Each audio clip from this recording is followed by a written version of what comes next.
Bonjour, je suis Justyna, and unfortunately I speak no French, but I'd like to learn. Thank you very much for inviting me to this conference. It's really a pleasure to be today with you and tell you a couple of words about Google Web Toolkit. I'm very afraid that some of the content I'm going to share with you may duplicate with what has been before. As said, I don't understand what has been said, so. First, a few words about me. So I have a Master of Science degree in Computer Science from Warsaw University, which is my hometown. And since I joined Google, I implemented Next Departures bubble for Google Maps. I guess we have launched also for Paris, so you can have a look. And now I'm designing an item rewrite language for Google Base internal API. And also I lead Google Goes Green initiative, which is something about environment.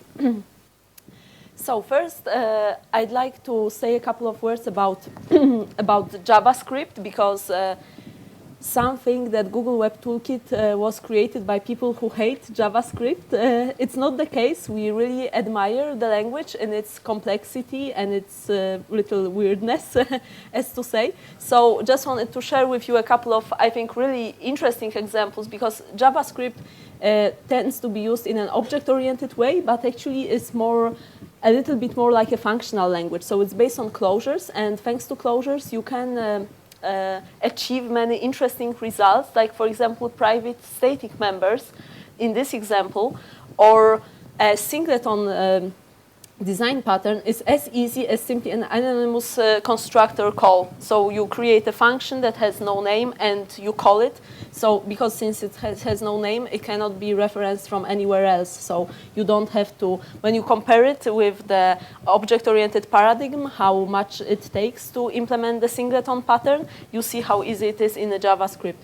But of course, on the other hand, this language has some disadvantages. So it's extremely flexible, but the price of this flexibility is that, for example, typos are discovered at runtime, which is quite late. You all know how it is to deploy an application, a web application, run it, and then see that it's simply seg faults or something like this just because there was a typo. Also, it's actually hard to, because one may say that it's simply a matter of tools, that there are, like, you could have an integrated programming development for JavaScript and then not make these typos anymore. But it's not really the case, because JavaScript is so dynamic that you cannot really analyze it statically, so you cannot draw any conclusions. So something like any code completion or on-the-fly correction of the errors, it's really hard in JavaScript. And I don't know if it's been mentioned, yeah, because I speak no French, but what I wanted to say is that,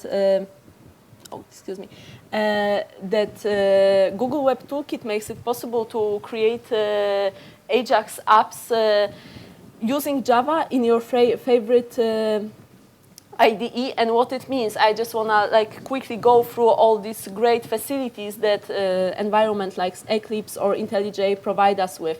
So you have this code browsing, you have error collection on the fly, you have suggestions when you type code, it's being auto-completed, you have advanced debugging, you have all the existing tools, like here JLint is static analysis tool, JProfiler for optimization, JUnit, that's what we all know.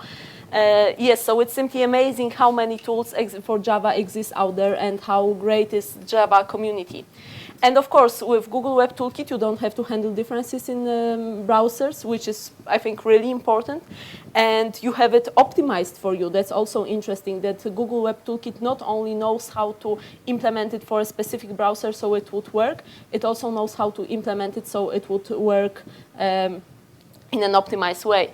And also, one more important thing that I also think is important also for security reasons, that client and the server speak the same code, because usually because of some more heavy application business logic, you write it in Java on the server side, but when the client speaks the same language, shares the code, it can, for example, share the validation. So there is no risk that you have two validations, both on client, on server, and once at some point of a time in the time they can become inconsistent, and there are simply risks. So it won't happen in case you use Google Web Toolkit. And something what I find really great, something that's also part of pillars of Google Web Toolkit philosophy, are the widgets library.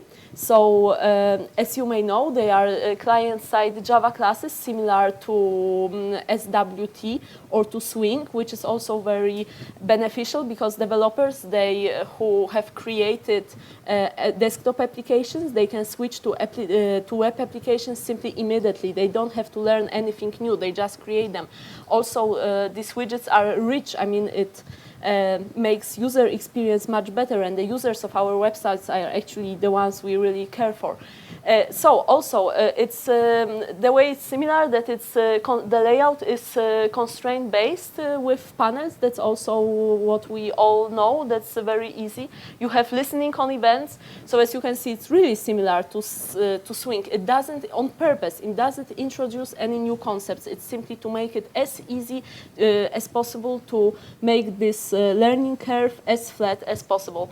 And also code reuse, so it's very easy to create new widgets from existing ones, either if one prefers class implementation inheritance, as in this case, or you can use composition, like any programming method you like, and you create new widgets, which I will show examples of later in the presentation. Another cool thing, and the one thing that makes it a little different from Swing, for example, that they are styled with CSS. So also for deployment reasons, it's simply great. You have your old CSS. You don't have to rewrite it. Don't have to change it to anything else. You simply give the style, apply this style to the widgets you have created. As we know, with CSS, it's very easy to create skins. It's easy to have community provided skins for your application. And I mean, simply in one word, it's like, you know, cloning the desktop UI onto the web. And I think it's a really great achievement. And I'm personally sorry, I shouldn't have touched this. I'm personally really enthusiastic about Google Web Toolkit because maybe what you could see from the previous slide, my main area of interest are compilers. And I think that Google Web Toolkit architecture is really great. I mean, I really encourage you all to spend a while not only using it but also reading the code base, because since it's open source, you can read it all, you can change it, but also you can find the cool ideas behind it, how it was actually implemented. And there are many existing tools, but new tools come. For example, I don't know if you know this Eclipse plugin from the company called Instantinations. It's a Google Web Toolkit designer, and as you can see, you can do it in a way you used to do it in, for example, .NET environments, that you simply drag and drop. You have the visual layout of your controls of your widgets on the website, and you can do it. And the codes gets generated. And now the moment we've all been waiting for. So we're getting closer to this case studies. This is embedding JavaScript. So I see it's been mentioned. There is this JavaScript native interface. I just want to show how similar it is to the idea of Java native interface. And it's really amazing what it allows you to do. For example, you have not only you have mutual calls between Java and JavaScript, but also you can throw and catch exceptions. And that's really, I mean, there is hard compiler creation work behind it with these exceptions. When you think about it for a while, you can see that it's really non-trivial. And of course, you can share objects. And probably you have seen many JavaScript native methods. You have this comment-like syntax for it. And now the way it's, so widgets plus JavaScript native interface equals, for example, embedded maps. So that's an example from Google Base. I don't know how familiar you are with Google Base. Maybe I can quickly introduce this product. So yes, sorry not to have done it before. Oh, can you still see the slide, or is the light too? Yeah, good. Google Base was primarily thought of for merchandise purposes. You simply have items. These items have some attributes, and they are stored in a repository, and this repository is indexed. And what it actually, so you can see the results when you search for it. So what Google Base actually gives you is first structured information, because for example, if you have a web page, let's say you sell real estate. You have a web page, and what you have is only text. What can be indexed is only plain text. And here it's structured information, so the query language has been extended, and you can query upon certain criteria, or you can query on attributes, on values of attributes, on aggregate values of these attributes. So that's the main gain. And the second gain is real time. So simply in case of a web page, if it's not a popular web page, it can take some time before it gets indexed. And when you use Google Base, you upload your items, and they are there like straight away.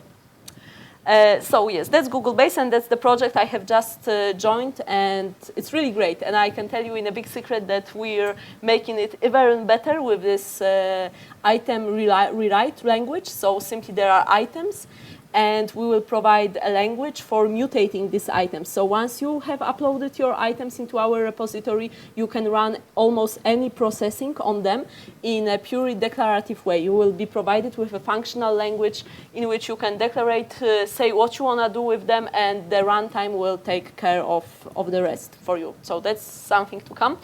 But yes, here's Google Base, and here we have real estate example. Here are some search results, and as you can see, there is an embedded map. And how it's made? I mean, it's made very easy. Simply, you have a custom map widget that you have created as probably as a subclass of this composite Google Web Toolkit widget that is already in the library. And this widget wraps calls to Maps API in the JavaScript native interface. This means this, as you may know, Maps API is in JavaScript, as many of our other APIs. And you simply have this widget that wraps the calls. So within the widget, so the widget exposes an interface that is already in Java, but the underlying implementation makes calls to JavaScript and, for example, takes care of all the error handling and so on. And it's simply great because once you have created such a widget, you can share it, you can reuse it. I mean, it's like one thing that it's contained in itself and can be used anywhere. And it's pure, and it's from programmer point of view, like a user from the interface it exposes it's pure Java. And talking to APIs is getting even easier. So first of all, the Google is working. I mean, we have already released it, and we are still developing it. Our official library for Google Web Toolkit, and it already supports Google Gears. I don't know if you have heard of Google Gears. That's something that was heavily discussed during the geek dinner that I really enjoyed yesterday night, thanks to Didier. So Google Gears is generally offline persistence of client side. So simply, as you can see, Google has released a couple of applications that run only that are web-based, like Gmail and many others, and everything is on the server side, but sometimes you're on a train, you're simply disconnected, and you would like to keep working, and then once you're online again, simply have your results automatically appear there. So that's what Google Gears are for. You can once you're disconnected, you stay offline, and the data on your site is persistent. I mean, it will persist until you're online again, and it will automatically appear there. So check out Google Gears. I think it's really cool, and I think it's the future of internet. And also there are third-party libraries. For example, a French one by Monsieur Laforge, or excuse me if I mispronounce his name. Please also try it out. This is maps for Google Web Toolkit library, and that's like the best example of what I have said just on the previous slide, usability, that you once create your custom map widget and you can share it with others, for example, provide it as a library. And there are already many enterprise and also private uses of these libraries. A good example is this e-trip builder. You can see a small screenshot. It's a simple travel and routing search engine with an embedded map on which you can see everything. So now I think that creating this kind of applications has become much easier than it was before, because you have all the great things that Java community gives you. So simply reusability of the components. And I would like to mention a couple of more nice features of Google Web Toolkit. For example, the notorious back button. When I have read the Ajax application in Wikipedia, it seems to almost say that a definition of an Ajax application is the one in which a back button doesn't work. So you can check it out yourself. With Google Web Toolkit, it's easy now, because there is a simple history API, and you can listen on history events, you can create new events, and so simply you can remember, you can control the workflow of the user within your website, within the session.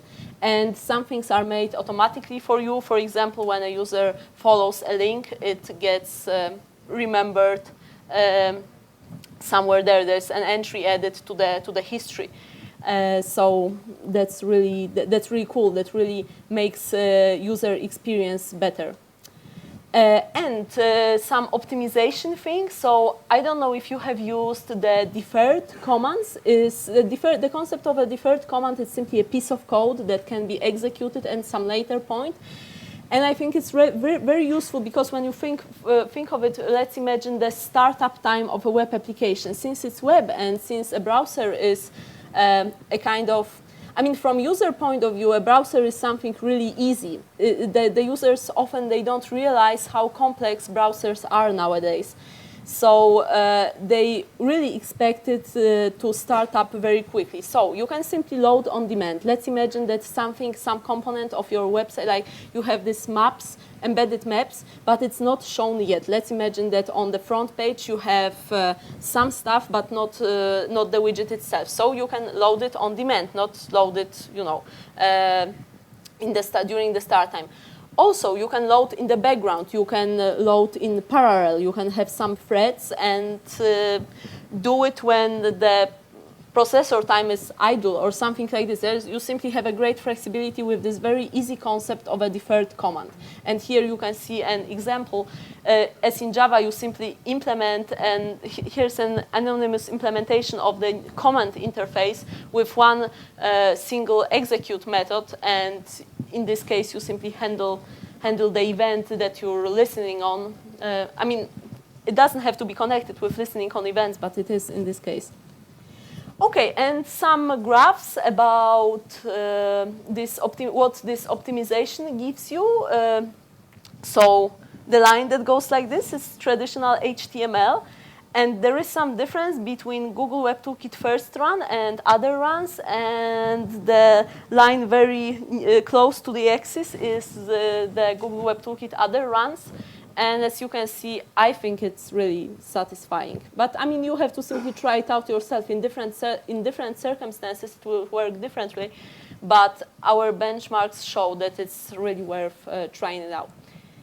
And for example, these widgets, I hope you can still read what's at the bottom, but it's simply, these are some widgets like label, text box, image, radio button, and that's the compiled script size. So as you can see, the compiler also optimizes the code size. It's obvious because this code sits on the client, so it simply has to be small. But still, if you're, for example, disappointed with this code size, you have this JavaScript native interface, which is a backdoor for any optimizations you want to make. If you're a JavaScript ninja, that's simply something for you. Yes. And of course, if you find some optimizations that really work, that are really cool, I really encourage you contribute to this open source project, because that's the sense of open source, that when you come up with something great, simply share it with others. That's why we have made it open source. And last thing are remote procedure call speed optimizations. Here you have Firefox and Internet Explorer, Opera, and Safari. And you can see these are the versions of Google Web Toolkit, how it was at the beginning, and what we have achieved so far. As you can see, some browsers are easier. That's actually an interesting slide, because you can draw many conclusions from this, because it seems that, yeah, Internet Explorer is so cool, it can be so well optimized, or Internet Explorer is so well supported that the Google Web Toolkit has focused on it, or maybe Firefox is already so good that it's hard to make it better. You know, there are many, many conclusions. So please have a look at this slide, yeah. And okay, and now I'd like to show you a pure Google Web Toolkit powered example. I hope I can follow this link.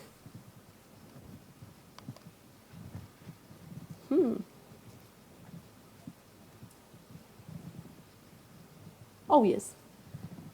So it's something for people who know more about mobile stuff. Let me load some example from here. That's Yahoo News search demo example.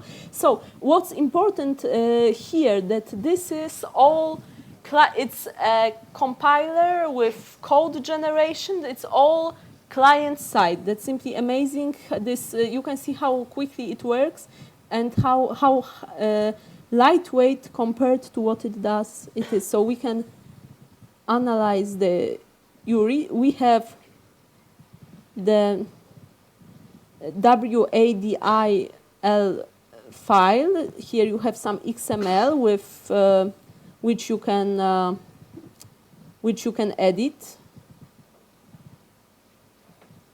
Trying to click on something, but yes, so you have like you have the full tree, and now you can generate the code here, this wizard, and as you can see, you can choose between PHP. Let's have a look. Yes, it appears. You see, it's simply amazing. It appears immediately. So from this file, there is, yes, this code is generated. Ruby also.